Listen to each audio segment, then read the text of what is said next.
Liv, we're back for Real Talk. My favourite therapy session with my bestie. Love it. For those listening, I'm Leonie. And I'm Liv. And oh my God, did we just get that right That for the was first so time organic. ever? So organic. We are learning. I mean, it's only been 200 odd episodes, but we got there. Go team. Watch us unravel it before the next recording that we sit down and do. Speaking of unraveling, I just feel like my life is currently in disarray. I feel like I saw you today, mic's on, and we're both like slump into the chair like we made it. Like, don't you just feel frazzled? My Apple Watch actually thinks that I'm doing exercise, 40 minutes of the day while I'm at work because my heart rate is so up. Is that right? I am just look at the bags under my eyes. It's just, has someone got a really good suggestion for what to get rid of dark circles? Like, I need help. A SOS. really good makeup artist. That's what I use. So that's all I got for you. Right. But don't you feel that frazzled energy? I'm completely frazzled. Yeah. And have I got a story for you about frazzled energy? Tell me. I don't want to give the spoiler away, but I want you to all stick with me on this story. But the worst possible 24 hours of my life, I mean, it felt that bad at the time. Yeah. I recently took my rings off, which I do semi-regularly, usually if I'm going out somewhere and would like them to be extra sparkly. Yes. I clean them, I put them aside. I did this, as I always do. I put them aside by my bed. I went back to put them back on. 24 hours later, they were not there. In that space, of course, you start to go, oh my God, where are they? They were in the ring dish by my bed. Yeah. How could they possibly disappear? And it wasn't a moment of second guessing. Like, I recall, I deliberately remember taking them off, cleaning them, taking them out, putting them back into this ring dish, and they have disappeared into thin air. My engagement ring, my wedding ring, and another very special ring that I recently purchased for myself. Gone. So I fly into an absolute panic, as you can imagine. Yeah. We've had people over at the house. We had a party. So, there are lots of little kids. Have they been in my room? And, I picked them up. I was cleaning ahead of the party. So had I vacuumed them up, but surely I would have heard that if I'd vacuumed them up. Had someone come into the house while we were having the party because, let's face it, we're out the back and the front door's wide open. What the heck has happened? Also, it is rubbish collection day. So I text Mark and say, do not put the bins, bring the bins in. We cannot get rid of anything in this house. So that night I got back from work after stressing all day, being like, where the hell are they? We got out all the bin bags after we turned the house upside down, looking for them everywhere. Yeah. And can you imagine these bins after a Mexican fiesta? Like sour cream guacamole. The smell. Oh my God, it was foul. Yeah. But come the fourth bag of dirty rubbish that we are tipping out into our big laundry sink, there were my 3 rings wrapped in a tissue that I'd obviously just picked up while I was probably cleaning the house and just because I'd wrapped them in a tissue and put them in my ring So you dish. knew they would be in a tissue of some sort. I knew that they were in a tissue. How? I would have started crying. I am talking. They were half an hour away, less from gone forever to the rubbish tip. Jesus. See you later. And for whatever reason, that morning, I just went to put them on before going to work. Yes. Had I not done that and text Mark to be like, bring those bins in before the truck comes in another half an hour, they'd be gone forever. And you don't, because I don't do insurance on my rings. I do not insure my Probably own shouldn't say either. that out loud, but I do. But they don't go anywhere. But the point is, for the first year I taking did. them off I again. never take mine off. Ever. I can't believe you clean them. That's so I clean them. Hot tip amazing on of you. cleaning. Yeah. So morning fresh, just laundry detergent and a little brush. So good at just making your ring extra sparkly. Yeah. Or this bath that I put it in, which is like an ultrasonic ring cleaning bath. They're like $15 on eBay. So good. Right. After you've done that, they come out looking brand spanking new. I've literally never taken my rings off since they were put on for my wedding. I just don't take them off. But you won't be either now. It's not worth the hassle. I take them off a lot. I really do, but never again. Wow. But So I'm still can't recovering. Can you hear believe the that. anxiety in my voice? It was. I cannot believe how close I was. Oh my gosh. I think Mark would have walked out the door. I was angry at myself. Like, how careless could I have been? But in a frazzle, just frazzled, But, like, 100 there's things, the theme 100 of miles frazzled. a minute. So there you go. What better story to illustrate the frazzleness of my current state? Holy heck. I feel that anxiety, gosh. like wowzer. I want to talk today about, we've got AFL Grand Final coming up, and I just thought, Catters. oh well, we've got them coming up, and I thought let's have a theme where we are talking all things sport. Yeah. So our both of our boys do Auskick. Yes. We've had a pretty positive experience. Yeah. You have too.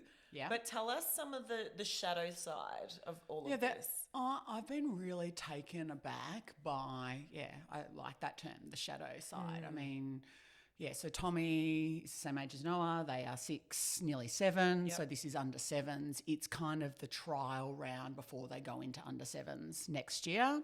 So we've only had 4 games, but holy heck, these 4 games was a really eye-opening experience because in 3 out of the 4, what I observed in terms of behaviour, not only from parents of the other side, but more so the kids, is really alarming. I actually haven't stopped thinking about it. So week 1, got through it fine. Everyone's happy to be there. Yep. We're learning the skills. This is what it's about. Yes. Second game, I'm watching Tommy in the forward pocket. I don't know, forward pocket, back pocket. I'm still learning these things. I don't know, one of the pockets. I can see another boy, his age, his side, roughing him up, like really hip and shouldering him, like getting into him, like me playing goalkeeper when I was 16, not 7. Yeah. And being quite aggressive. And, my pause in that moment was, you do see grown men, AFL footballers doing that. But I think when I observe it, that's in a competitive, it's in the spirit of the game. Yes. For grown men who are playing at that elite level. Yeah. I was not expecting to see it in under 7s, down at the local park where, and I mean, typical mother, right? Protective of her little cub, but I was worried for Tom. Yeah. And I could see that he was uncomfortable and didn't know what to do. So that was the first thing.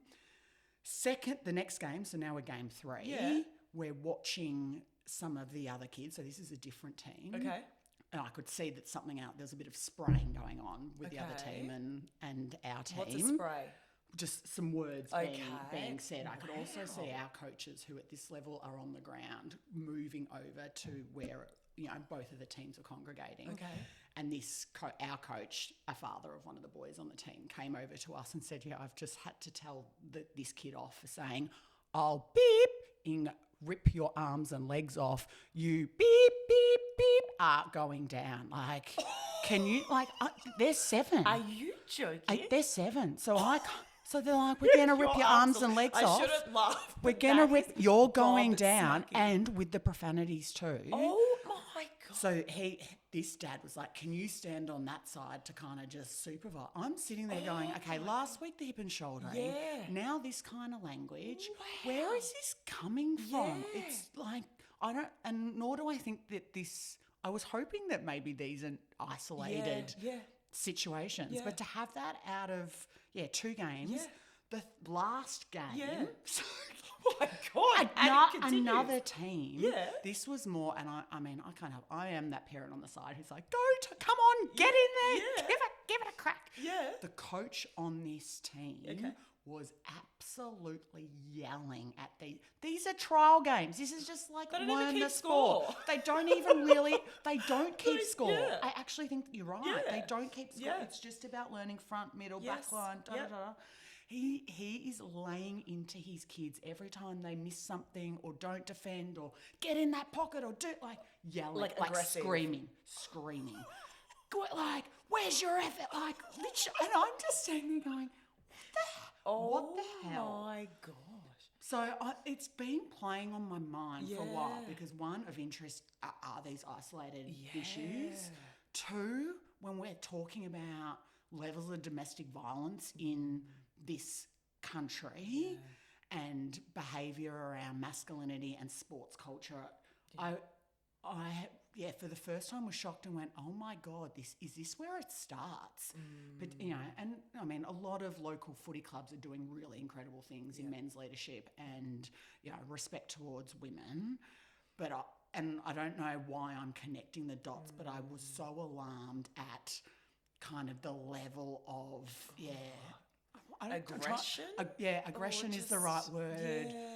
But it was not it was toxic. Yeah. It was not appropriate. Yeah. It wasn't age appropriate. I don't think even it's appropriate within that sporting context. And like, I watch a lot of sport across female and male. Yep. I'm really engaged in AFL. I've watched a lot of AFL for a very long time, but I just went, holy moly, this is not okay. Wow, that is insane. So you had given me the exact sum and said, I want to speak about this. And so then what did I do? I took it to the community and I said, have you guys noticed any sort of rough and tumble behaviour on the football field? And I'm going to bring these two DMs that I received. One of them, this person said, I had a kid thrown out this morning because he dropped the F-bomb after being warned. And the ref also said there's several kids being rude to their own teammates. So do I address this with the parents, they asked, or address it with the kids, or both? So they sort of threw it back to us. And then the second person said, I had something similar with one of my teams. I talked with the boys and the parents and let them know that this particular kid would have to be benched for the upcoming game if it continued to be a problem, and we couldn't resolve it. And then eventually I ended up having to cut this kid from the team because his behaviour was so toxic to the whole team that a few of the other boys started acting like he did. This is the other thing. They breed off each other, and I quickly shut it down. I think that's right. I am worried that this behaviour is normalised. I saw it in 3 out of 4 games. I asked Jules this, my husband, about whether he'd seen any of that in our league. Yeah. Not so much yet, but he said, I'm not Must just surprised. be the northern suburbs. Hey, you know, I'll report back because we only did have 4 games. These Ivanhoe kids will tell you what. But you're right. I mean, it's not a coincidence. I put this out and we had a lot of feedback on this. Like, there's so much. So I want to know, first and foremost, in your situation, was anything done in each of those situations to manage that, or did everyone just glance the other way? I would say so within our team, we tried to actively manage it. So our coaching staff, you know, put a few extra parents just so that we could be eyes and ears. Yep. We didn't want to like jump in and intervene, and certainly nor did we see it at this point to tell off the other coach. I actually think that would have started a brawl if we'd given the other I can't even tell. He was aggressive. Yeah. So our approach was more to talk to the kids and break it down to their level. So, you know, talking to Tommy, he went particularly the hip and shouldering. So if that happens, like, I want him to be ready for some hip and shouldering. That's going to happen in football. But when the other kid's literally trying to like knock hip him and down. shoulder you so much before the first bounce and you're going to go flying, like, that's not okay. Wow. Yeah. So it's just really I was trying to give him some skills as to, you know, just as you would at school or anywhere just else, move when away. someone is doing, you just have to move. And if that means that you sprint, you know, 50 metres in front to get away, so he has to chase you, you do that once the game starts. But if it crosses a line, as you would in anything in life, you have to talk to a grown-up and say, hey, over here, this is what's happening. I mean, he knows that bad words, you know, I'm going to effing rip your arms and legs off, that was not okay. And he kind of said, you know, Mummy, he said naughty bad words. It didn't upset him. It upset his mother, obviously. But we had a conversation about that not being appropriate. In sport, at home, at school, anywhere, which he knows. But I don't want him to have to deal with that. No, but look, the world is a wild place. And at some point, our children will come across these. You kind of just go, where is that coming? Obviously, where is it coming from? And I'm not about to delve into that. I think we all know exactly where that's coming from. So, we've all got a role. As with anything in life, if you see something, say something. But, in the right, appropriate context. If this happens next year when we are in real game time and it continues to be a problem and I'm losing as much sleep as I did over, you know, these couple of games, I think you'd absolutely have to report it to the league. 100%. The feedback I saw was like, okay, let's get into fix it mode. You know, I'm no doubt going to come across this at some point as well. What do we all do? So they said, I did a little bit of research, and they said, firstly, best not to confront the actual child themselves. Like, don't even go there, or parent, because that's just going to open up another can of worms. And it's not your place. Place. Bring the attention to the ref, to the umpire, to the coach, and, you know, have them sort of, you know, let essentially the officials know and have them enforce. You just want good sportsmanship. That's really what I was most worried about, that these kids... This is meant to be the most exciting time. You want them to fall in love with the sport. Yes. You want it to be accessible and inclusive. Yep. I'm still saying there is a place for some competitive edge and that kind of energy. Yes. That's absolutely warranted. Yes. But it has to be respectful. 100%. That is what good sport and the best, most elite sportsmen that you think about, women and men, conduct themselves in the most respectful way. You can think of lots of different examples, and I do not want this to start here, this bullish, and then that to become the norm. For those listening who are thinking, okay, well, what language would I use? If I saw something like that happen, I'm going up to the coach of the opposing team. You know, you can say things like, look, I just want to flag something's happened, whatever it is. Maybe we can both remind our teams about respectful language. So not kind of like, your kid is da-da-da, but, you know, like got to be a bit general. I heard your kid say that he's going to effing pull my... Rip the legs and arms off. What are you going to do about it? We've got a role, and, you know, they're the leaders of the group. To manage that conduct. And there are codes of conduct, even for under sevens, at every team. They don't have a tribunal to be sent off to just yet, but that will happen in time. Right. So, it's just an education piece, and it just is a good reminder that this stuff happens, in lots of different places.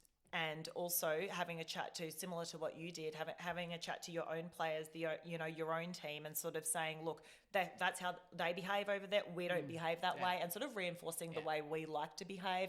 It is so hard, and this is where I think, you know, if there's one child behaving in that way, like this person said in the DM, you just don't want it to infiltrate the entire team. So you almost want to squash it as much as possible, as early as possible, to sort of set the expectations, I think, for all. So, I love that. I think that's a good one. Thanks, Liv, for bringing that to the table. I'm sure that will resonate with so many as well. And we'll leave it there. We'll catch you next time. See you later.